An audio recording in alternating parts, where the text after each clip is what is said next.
વિદ્યાર્થી મિત્રો, GPSC Olympic ચેનલમાં આપનું સ્વાગત છે. આજે આપણે જૈન ધર્મના મહત્વ આવશે.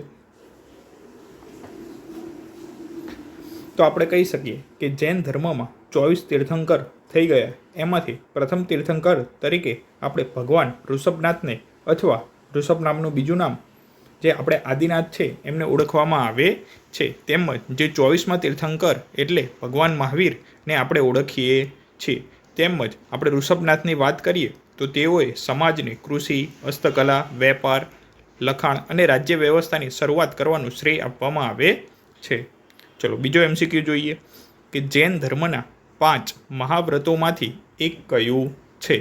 તો ઓપ્શન આપેલા છે અહિંસા, દાન, યજ્ઞ કે તપ. ચલો સાચો જવાબ શું આવશે?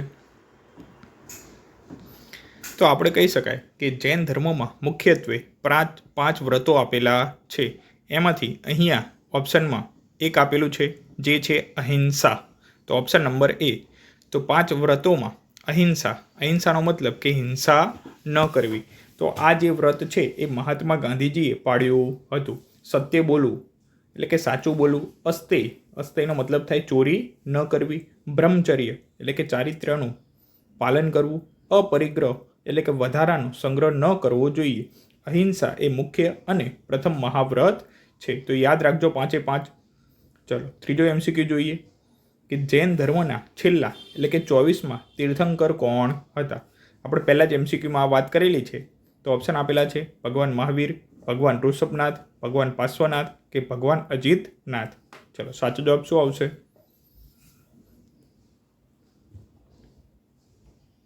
તો ઓપ્શન નંબર એ મહાવીર સ્વામી. તેમજ આપણે ઋષભનાથની વાત કરીએ એના સિવાય ઓપ્શન નંબર ડીમાં આપેલું છે અજીતનાથ. તો અજીતનાથ છે એ બીજા નંબરના તીર્થંકર હતા. બરાબર. અને ત્યાં તારંગા આપણે ઓળખીએ છીએ કે મહેસાણામાં તારંગા જૈન છે બોધાલય, બરાબર, જૈનાલય, તે અજીતનાથનો જ છે. તેમનો જન્મ 1599 ઈસવીસન પૂર્વ બિહારમાં થયો હતો. તો યાદ રાખજો કે મહાવીર સ્વામીનો જન્મ બિહારમાં કુંડગ્રામ ખાતે થયો હતો. તેઓએ જૈન ધર્મના સિદ્ધાંતોને વધુ પ્રચલિત કર્યા હતા. ચલો ચોથા નંબરનો પ્રશ્ન જોઈએ કે જૈન ધર્મમાં કર્મનો મુખ્ય સિદ્ધાંત શું દર્શાવે છે?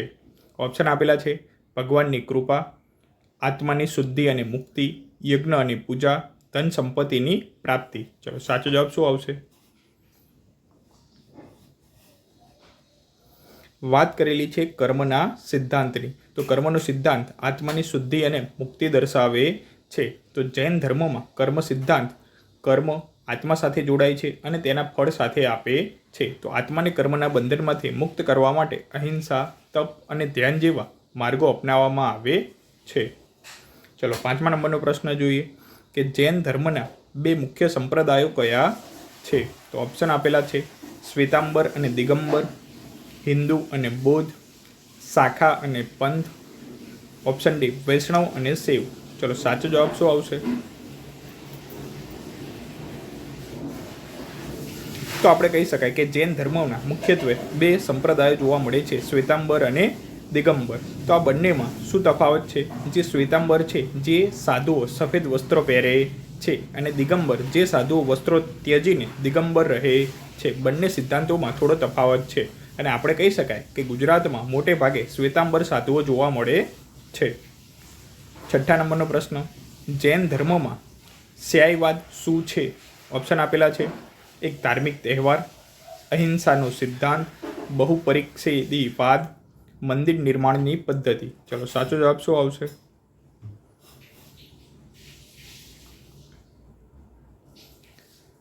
તો જવાબ આવશે ઓપ્શન નંબર સી બહુપરીક્ષેદીવાદ, કે જૈન ધર્મનો એક મહત્વનો સિદ્ધાંત.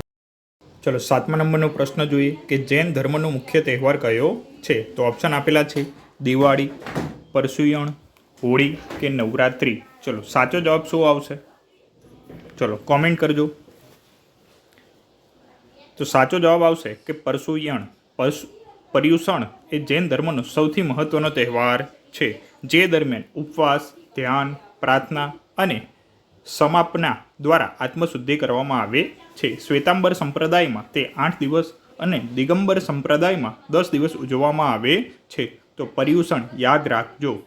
ચલો 8મા નંબરનો પ્રશ્ન જોઈએ કે જૈન ધર્મમાં ત્રિરત્ન કયા છે? તો ઓપ્શન આપેલા છે સત્ય, દાન, તપ.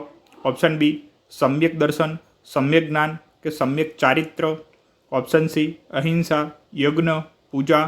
ઓપ્શન ડી ધ્યાન, ઉપવાસ કે દાન. ચલો સાચો જવાબ શું આવશે? વાત કરેલી ત્રિરત્ન, તો જૈન ધર્મમાં સમ્યક દર્શન, સમ્યક જ્ઞાન અને સમ્યક ચારિત્ર એ 3 રત્ન છે. સમ્યક દર્શનનો મતલબ સાચી શ્રદ્ધા, સમ્યક જ્ઞાન એટલે કે સાચું જ્ઞાન અને સમ્યક ચારિત્ર એટલે સાચું આચરણ. આ 3 મુક્તિનો માર્ગ દર્શાવે છે. તો યાદ રાખજો.